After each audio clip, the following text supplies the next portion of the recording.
Olá, meus amigos. Queremos aqui iniciar uma reflexão sobre hepatite neste programa Assembleia Convida.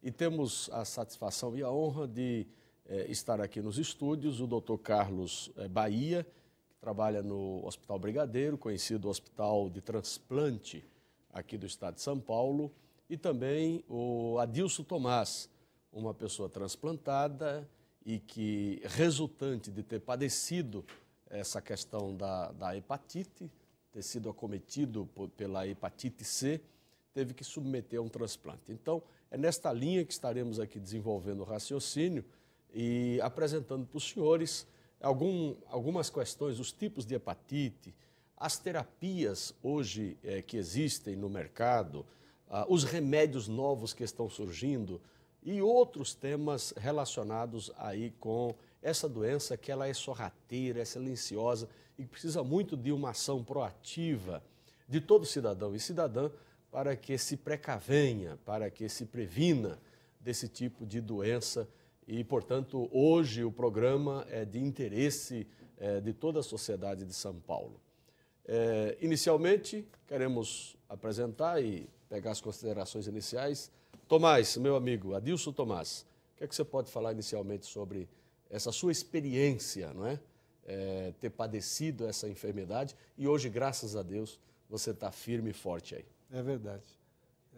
Quero cumprimentar os telespectadores, agradecer ao deputado a oportunidade de estar aqui neste canal de TV para divulgar um assunto de extrema importância, que é uma causa mundial e que tem, segundo a Organização Mundial de Saúde, atingido milhões de pessoas. E a hepatite C é algo muito sério. Eu fui vítima do vírus, estive doente pelas pesquisas que fiz durante 20 anos e por ela ser uma doença assintomática. Sem sintoma. Sem nenhum sintoma. Sim. Eu praticamente vivi durante 20 anos e quando meu fígado já estava em quase que estado de falência, é que começaram a brotar alguns sintomas iniciais e aí que eu, através de um exame, constatei que estava infectado com vírus C.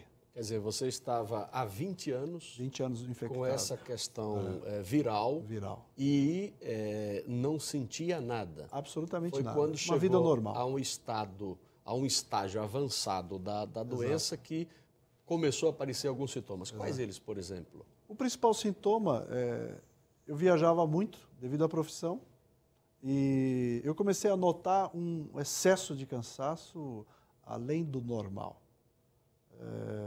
E nos finais de tarde, algo assim muito anormal. Um sono além do normal. E depois de uma viagem a Cuiabá, eu fiquei uma semana dentro de uma usina termoelétrica. Cuiabá é muito quente. Uhum. E eu cheguei e minha esposa disse, você está amarelo. Eu falei, eu estava em Cuiabá, 47 graus. A situação lá é muito diferente daqui. E aí ainda não venta, né?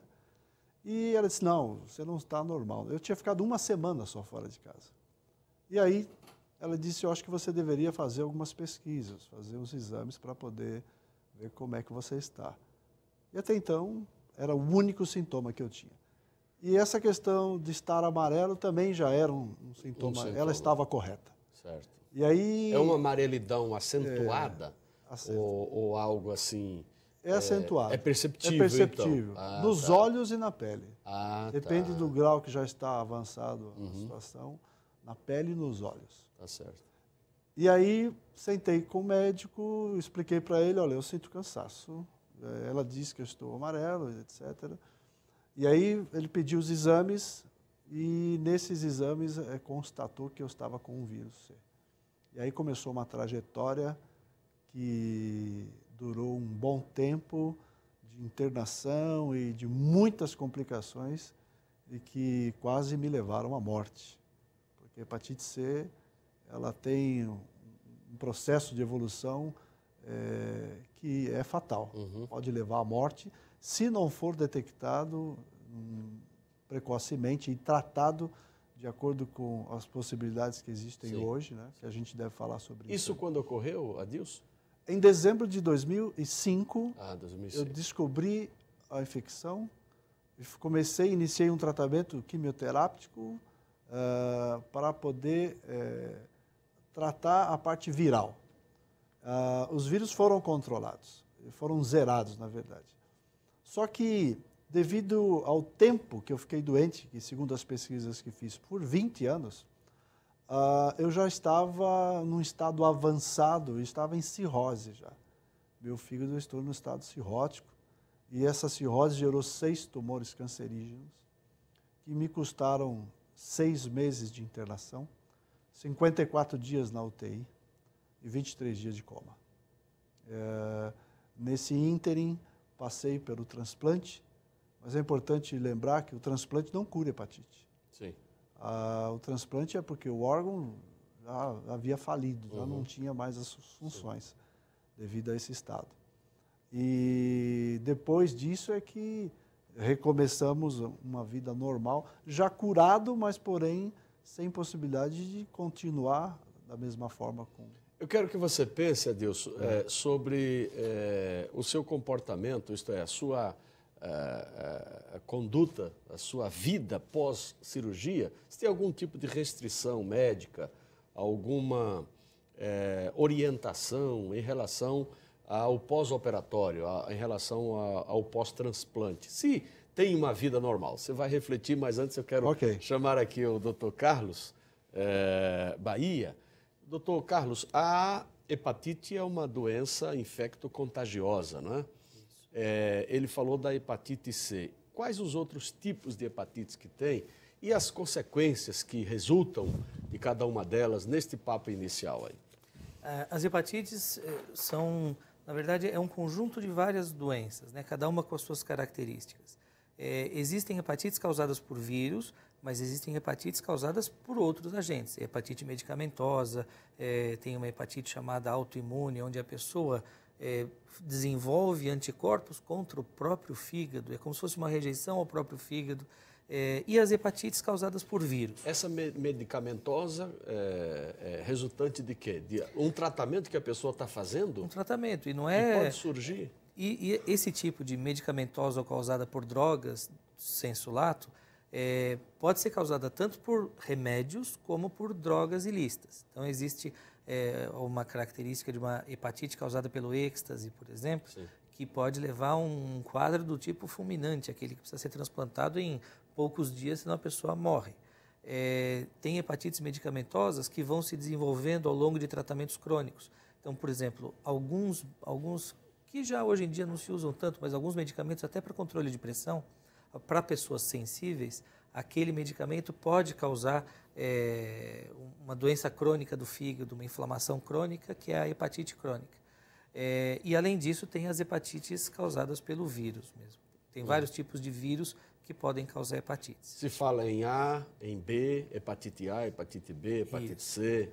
Muita gente faz confusão e acha que A, B, C é uma evolução da hepatite. Quer dizer, começa com A, passa para B, passa para C. Não tem nada a ver. Na verdade, não tem nada a ver. São tipos de vírus diferentes. Então, as hepatites chamadas do A, B e C, então são os vírus chamados hepatotrópicos. São os vírus que causam caracteristicamente doença no fígado.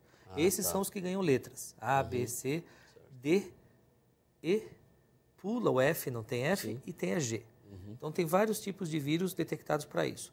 Alguns outros vírus são capazes de causar hepatite também, como o citomegalovírus, o vírus da herpes, que é aquele que dá feridinha na boca, e uma série de outros vírus, eles também conseguem inflamar o fígado. Mas aqueles que são bem característicos mesmo são esses que ganham letras A, B, C, cada um com a sua característica. O senhor vai abordar o exemplo aqui, o caso concreto, né? O milagre aqui presente, porque a história do Tomás é altamente empolgante, não é? Sim. É um exemplo muito presente e forte a respeito da possibilidade curativa, não é? Que a medicina tem a respeito disso, que daqui a pouco nós falaremos.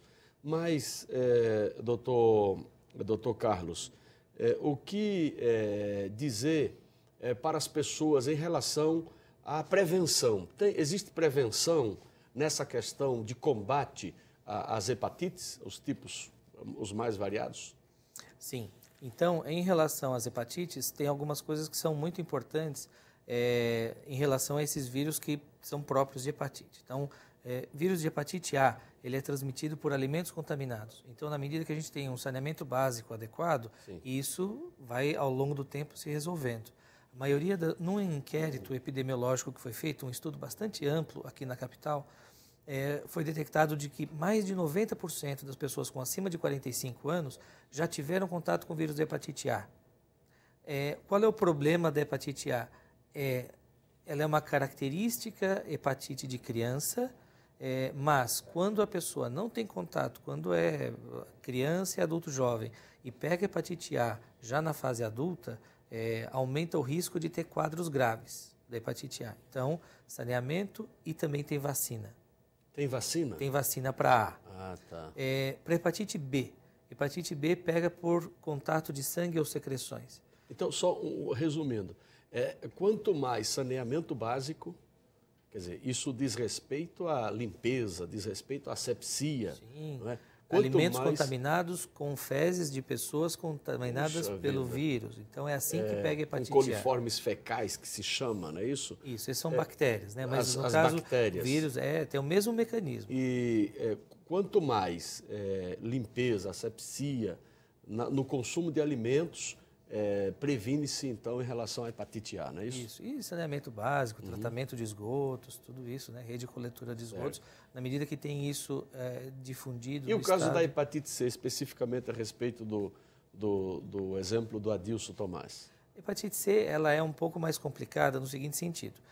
A maioria das pessoas que tem contato com o vírus da hepatite não sabe que teve esse contato. Raras são as pessoas que têm uma hepatite aguda pelo vírus da hepatite C, que fica amarelo, urina escura, quadro febril. A maioria das pessoas tem o contato e nem percebe. Esse contato ele vem através de sangue ou secreções. Eventualmente uma relação sexual, mas isso no caso da hepatite C é mais difícil. Injeções mal esterilizadas, coisas que tinha antigamente, esterilizado na seringa de vidro, essas coisas, mas piercing, tatuagem, dependendo do local onde a pessoa faz esses procedimentos, aumenta muito a chance de contaminação. Então, quem quiser fazer piercing ou tatuagem precisa ver muito bem o ambiente, a limpeza do local onde está fazendo. Outro dia, como um paciente comentou comigo que estavam fazendo tatuagem no ponto de ônibus. Então, assim, é uma coisa que é inconcebível em termos de higiene, né? Usar tintas descartáveis, tudo isso. Falar em tatuagem e piercing, essas coisas, essas casas, porque às vezes você anda pela rua e vê lá a possibilidade, né, fazendo propaganda de tatuagem, piercing, etc. Essas casas são fiscalizadas pela vigilância sanitária, pelo poder público? Teoricamente, eles têm que ter uma licença da vigilância sanitária para isso. Então, essas casas que são localizadas em ruas mais movimentadas, ruas mais centrais, shopping centers, tal, é possível que tenha mesmo a sua licença, a sua validação para fazer isso e que que esteja seguindo os preceitos da vigilância sanitária. Tá certo. Mas certamente quem está no ponto de ônibus jamais não está fazendo né? isso. E a questão da vacina? O que é que o senhor pode falar a respeito disso? Para a hepatite C, como o vírus ele é bastante mutante, então ainda não se conseguiu uma vacina efetiva para pacientes se prevenirem contra a hepatite C, diferente da A e B. Então, a vacina da hepatite B existe há vários anos, é muito eficaz, é muito boa. Está na rede pública. E já faz parte do esquema de vacinação de crianças. Ah, tá. Então, já sai da maternidade com a primeira dose tomada da vacina contra a hepatite B. Da hepatite C, infelizmente, não tem vacina. Dada essa capacidade de mutação do vírus, não é? E aí, meu amigo Tomás, aquela pergunta que eu deixei inicialmente aí, a vida